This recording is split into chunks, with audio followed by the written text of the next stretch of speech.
okay. I really don't think they can get to the power now. Thank you. That's a relief. Here's the keys that you needed. Thank you. Hey, I have to tell you, at the diner, I went there with him. The guy who looks like you, okay? I know I said that I didn't. Yeah, I figured. Want to talk about what happened at the diner? There was this guy from the observatory, and he just attacked the poor dude, smashed his face into the tabletop a bunch of times. It was horrible. I didn't know that he was gonna do that. I swear. And I just ran. I just left him there. I didn't even try to help. There was nothing you could have done. It's not your fault. Well, he's dead in that motel room now, so excuse me if I feel pretty shitty about it anyway. You shouldn't blame yourself. I just didn't want to get involved. I have this tendency to just drop everything and run. I don't think I'm a bad person, but I didn't even call the cops. I'm such a coward. If you'd called the cops, we'd have dead cops. He's not human. Do you understand? It's not your fault. But I could have tried to stop him. Believe me, if you had, you'd be dead. You seem to be doing a little better now. Yeah, I guess it just got easier once I got this thing off my chest. I just feel so guilty about it, especially because I didn't pick up on any of the warning signs. I just really liked hanging out with him, you know? He was smart and charming and funny and hot. The way you could be, I guess. I guess. What's the deal with this guy anyway? He looks like you, he uses your name. Why does he do this stuff? I'm not sure myself. Maybe he's just evil or my dark half. He does a lot of the stuff I'm trying really hard to get away from. Things that just messed up my life. I guess all those murders don't help either. Yeah, I could do without the murders and the end of the world. Listen, I need to get going. Yeah, go. I think I'm good now, I hope. Good luck. If it all goes well, maybe this is the last time we meet like this. God, wouldn't that be great? Just keep those lights on, okay?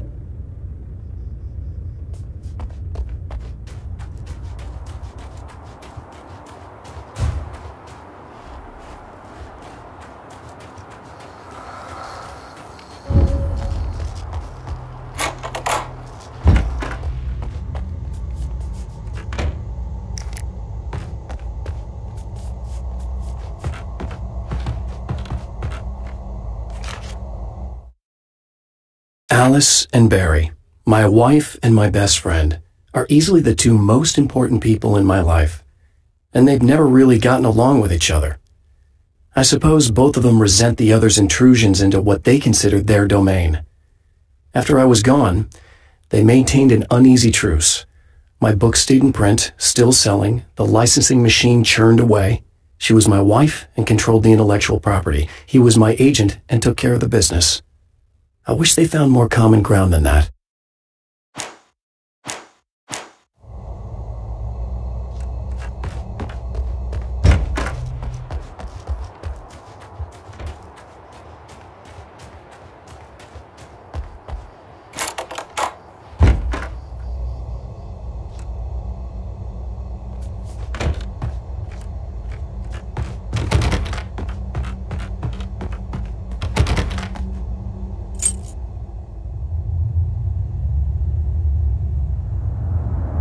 The fate of countless individuals hangs in the balance, threatened by the machinations of the Herald of Darkness. And yet, for a moment, the champion of light breathes a little easier. He has saved one life.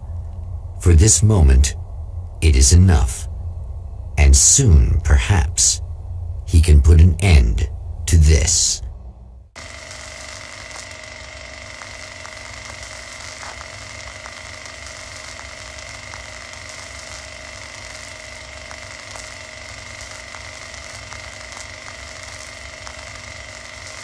Returning to the observatory for what he hopes is the final time, the man feels anticipation and dread in equal measure. Soon, he knows, he will have what he needs.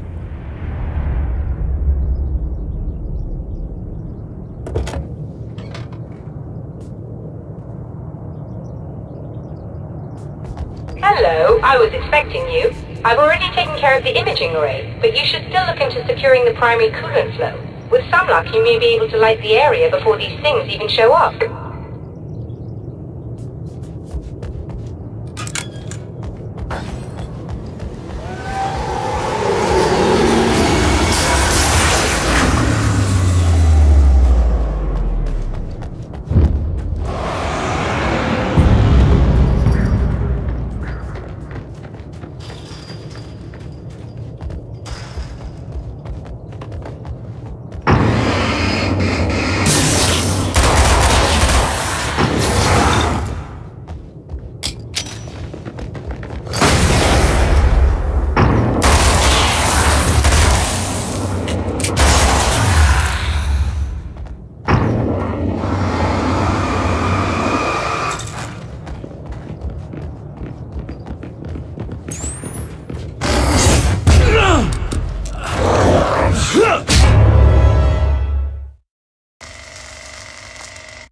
Returning to the observatory for what he hopes is the final time, the man feels anticipation and dread in equal measure. Soon, he knows, he will have what he needs.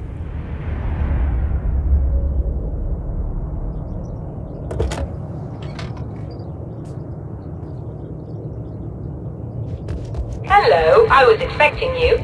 I've already taken care of the imaging array, but you should still look into securing the primary coolant cell. With some luck, you may be able to light the area before these things even show up.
When Dr. Rachel Meadows got the call from Michael, telling her to hurry to the observatory, she didn't waste any time.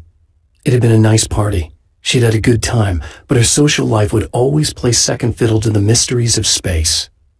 Michael never showed up, of course. He pulled over at the wrong rest stop. She never even thought about him at the time. The phenomenon in the sky above her was too fascinating.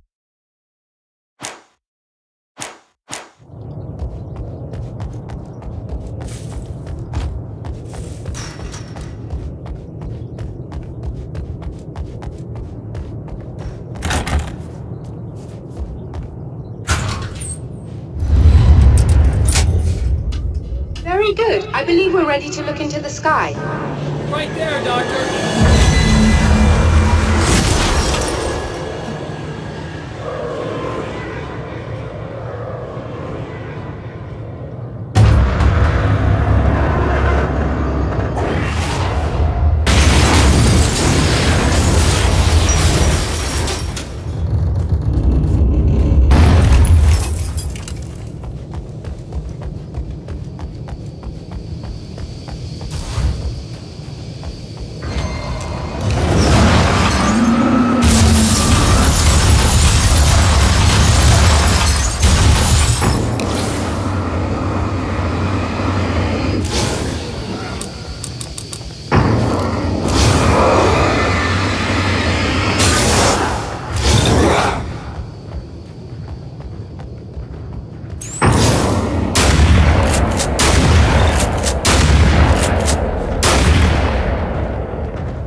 This act of creation is exhilarating and frightening.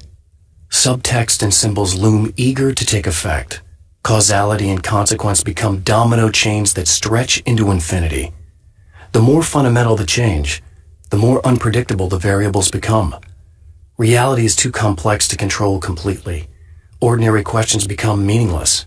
Who created who? What is really real?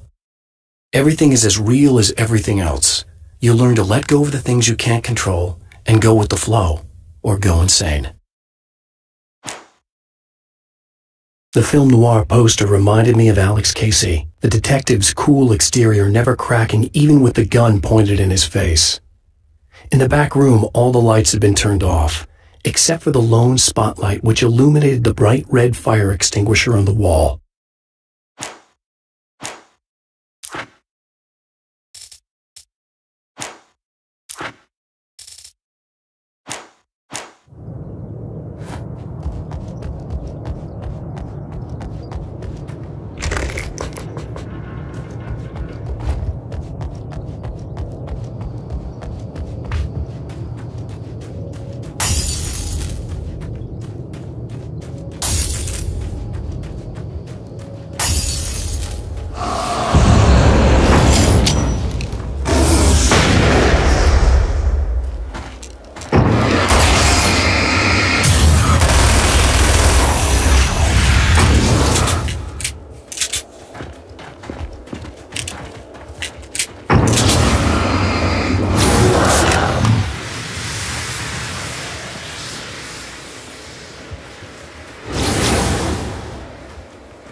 these things would stop blatantly violating the laws of physics in my observatory. That's just rude. Are you alright? Liv. I'm glad. I'll send the lift down to you. I remember our previous encounters very clearly now, but technically, if this really is a loop in time, we've never met before. I don't know why our awareness persists, but it's bloody fascinating.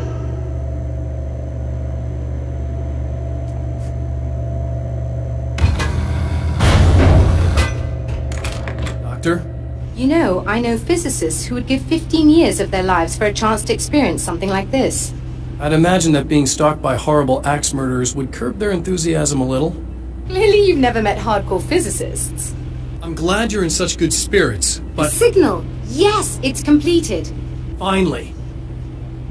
If all goes well, this should be the last time we go through the loop. You know, I just realized that I don't have any memory of what happens after you leave. What does that mean? I don't think it means anything. If everything goes well, you just keep going. I don't show up here like this again, no more bad guys. Things go back to normal. Let's hope you're right. I'd love the opportunity to look into this in more detail. Looks like you've accepted the situation. I'm a pragmatist. If this is a delusion, at least my first psychotic episode is anything but boring. Really, Mr. Wake, at the end of the day, I'm a scientist. I love mysteries. I love not knowing. Whatever else this might be, it's absolutely fascinating. I wonder how far this reaches. Is everybody in the world experiencing this? Who knows? I think reality's probably pretty fragile right now. Doctor, I can see you're very enthusiastic about this. I'd appreciate a bit of discretion. Are you suggesting that we should suppress this? No. You can do what you like, but I want you to leave me out of it. But surely, with the things you know, the things you've experienced, you can replicate any of these results. We could— Let me be blunt. If you drag me into this, I'll deny everything. I'll lie like my life depended on it. And writers are damn good liars. Word of advice. This is things man was not meant to know territory. You get into this, chances are you'll open up a door into a world of hurt. Believe me, I know. I see. In a strange way, he feels at ease. He is armed with his own words, and when the time comes, they will be enough or they will not. For now, he's content to let the currents take him toward the final confrontation.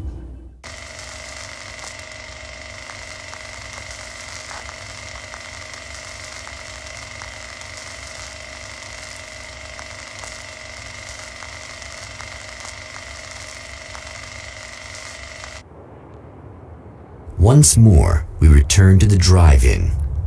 If he's aware of the absurdity of arming oneself with a few sentences and standing against a power that can pierce time itself, he doesn't show it. The man has his share of weaknesses, perhaps more, but cowardice is not among them.